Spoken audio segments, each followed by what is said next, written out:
Hey, how you doing? It's Clayton Teeney from the First Home Buyer Club. 80 lessons in 100 lessons in 100 days. Day 80, lesson 80. Today, what I want to talk about is money saving tips and strategies for families. So I've asked quite a few friends and family and work colleagues today to get a bit of a heads up about what they do, what they like, and things that they've read that they've taken on board over the time to help and pass on to their kids. And here's the list we've got. So originally it was going to start at 5. We've worked our way up at 12. So here we go. The first thing you always need to do is start saving young. It doesn't matter if it's a Dolomite account or it's a piggy bank or even it's a money tin. Show the value in saving money for something in the future. Point number 2, respect money and or respect yourself. So what I mean by that is you'll notice, and a good example, if we want to look at lotto winners, they always talk about people that win lotto. A massive majority of them tend to lose the entire amount that they win in the space of like 3 to 5 years. How does someone manage to go through millions of dollars when they probably haven't even spent $2 million over their entire life? Like, understand that, right? If you don't respect money and if you don't value it, then you're just going to lose it. You're not going to track it. You're not going to understand its true potential. You're not going to invest it. And all of a sudden, that money is just going to dwindle away and you're going to have nothing to show for it. Point number 3, have your children earn pocket money. So don't just give them an allowance each week without any effort or reward. Have them earn that money so they understand from early age that money doesn't grow on trees and they need to work to get it.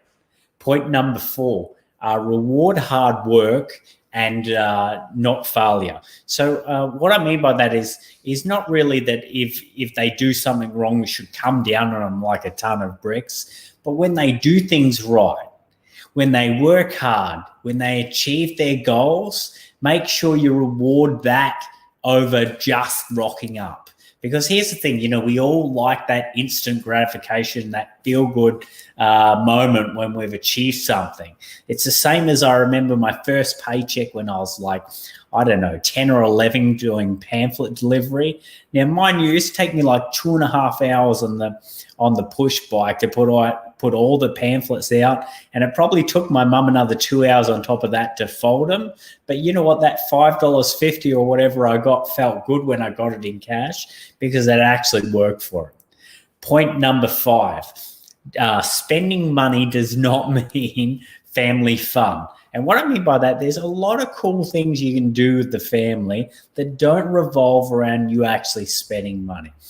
Going to barbecues or going to waterfalls or going to the parks or the lakes or the beaches or, family dinners, family outings. There's a lot of things that aren't just associated with spending money, and you can still have fun and still enjoy it. It comes back to really respecting the money and understanding why we actually work hard for money. It's to give ourselves a better life.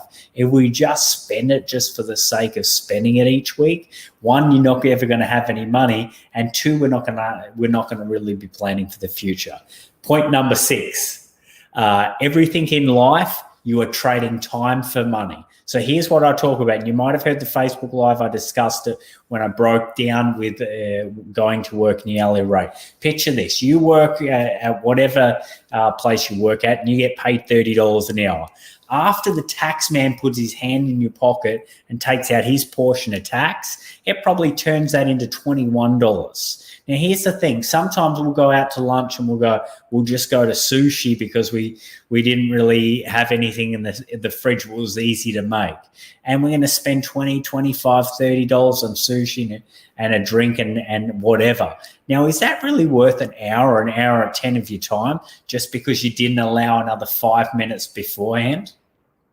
Point number 7, instant versus delayed gratitude. Now, this goes hand in hand with saving and rewarding effort, but always just understand how it's going to look. So here's the thing. It's not that you can't have instant gratitude and your kids can't receive that for working hard, but have them understand both sides, right?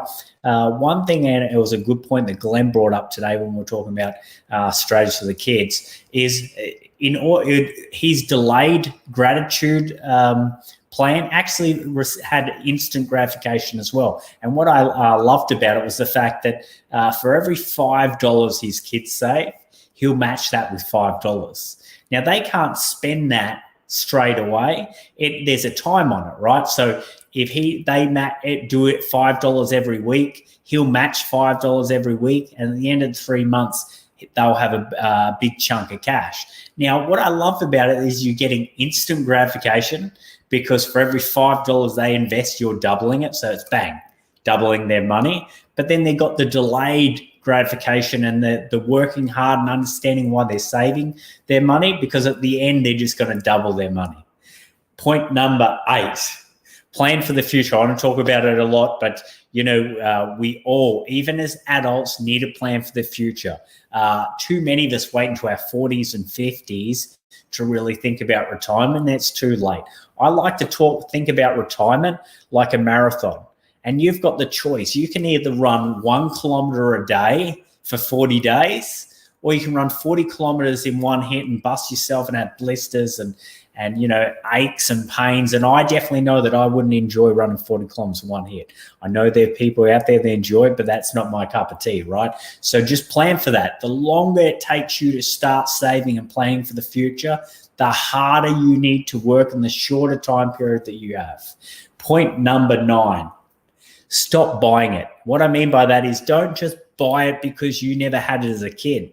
It's funny, even when I'm at the shops, I see these cute little kids, and don't get me wrong, with their little Nike shoes and I'd like to think it's a fake Gucci belt at 2 years old, but the Gucci belts and all these European designers, like, why do they need it? Like, I think back to my childhood, the most exciting thing I had as a kid was Reebok pumps. And I had to beg my dad to get them. And the reason why I told him was it was going to make me jump higher. Like, you know what I mean? Like, I don't ever remember my life would have been any different if I'd have a Gucci belt or 20 pairs of Nike shoes because my dad never had them as a kid. Understand what you are spending, and don't just buy those things just because you never had it. I've got boxes of the toys of Darcy upstairs just because I like to spoil them, because I'm doing what I say you shouldn't do, and I've learned out of it, but I know we all do it. Point number 10, do you really need it? And what I mean by this is that if it's an expensive purchase, I always like to use the 24-hour rule. When something's $200, $300, $400, $500, $1,000, $2,000, that new plasma TV that you think's at a bargain because it's $300 off, think about it. It's probably trying to trap you in for a sale. Do you really need it? And if you still think you really need it, give yourself the 24-hour rule. Go home, sleep on it, and you'll know. Because the next day you'll either be like, yep, I'm going to get up, I'm going to race into the shops and buy that item, or you're going to be like, look, man, I can't even be bothered anymore. It wasn't that special. It just looked cool at the time. Point number 11, actions speak louder than words. And what I mean by that is that your kids are going to watch everything you do. You waste money, guess what they're going to do? They're going to waste money. You don't eat your veggies, they're not going to eat your veggies. You don't run when you go exercise, and they're not going to run, because that's what we do. We just follow and replicate what our parents do. You follow Fremantle Dockers, and I would never advise anyone follow the Fremantle Dockers in the AFL. They're going to follow Fremantle Dockers.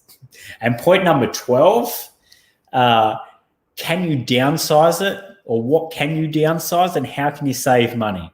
I remember when I was younger, I used to always get large of everything, and I don't even know why. Just because large was the biggest. But do you really need it? Do you really need to be getting that large of the combo? Do you really need to be getting that extra fries just for the sake of it? Like, understand what you need and what you want. And if there's ways that you can cut things back, let's just start to make those little adjustments, because everything in life is a habit. If you do it every day, it's going to become a habit. You buy that coffee on the way to work, you think to yourself, it's only $4.20. Well, that $4.20 turns into nearly $21 every week, which is over $1,000 every month, every year, in just coffees. Do you really need it? And then if you break it down, what I was speaking about before, how many hours of work do you need to do for $1,000? And I'm not here to tell you can't spend money. I'm here just to tell you that look at the things you do spend money on, and if you don't need it, save it or put it towards those bigger, better and special things that you didn't think you could have had before, but now you're focused and planning for the future, you're going to achieve it. All right, guys. Well, I hope you got a bit out of the 12 and probably a half points that I spoke today about the money tips and management. Enjoy your night, and I'll talk to you tomorrow. Bye.